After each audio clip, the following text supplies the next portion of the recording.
আপনার জীবনের প্রিয় নারী কে? স্বাভাবিকভাবেই অনেকে বলবেন মা, কেউ কেউ বলবেন বোন, কেউ কেউ বলবেন মেয়ে, আবার অনেকেই বলবেন নানি, কারণ নানি তাকে কোলে পিঠে করে মানুষ করেছেন।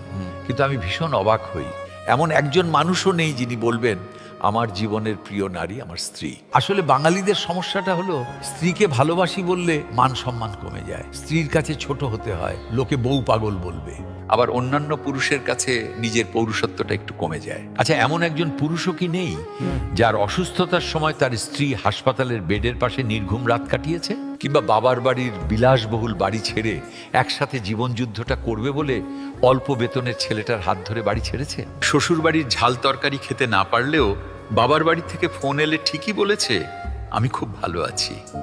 নাকি মায়ের হাতের রান্না, নিজের প্রিয় বিছানা, কিংবা ছোট থেকে বড় হয়ে ওঠা যেই বাড়িতে, সেই বাড়ি ছেড়ে আসাটা এতটাই সহজ?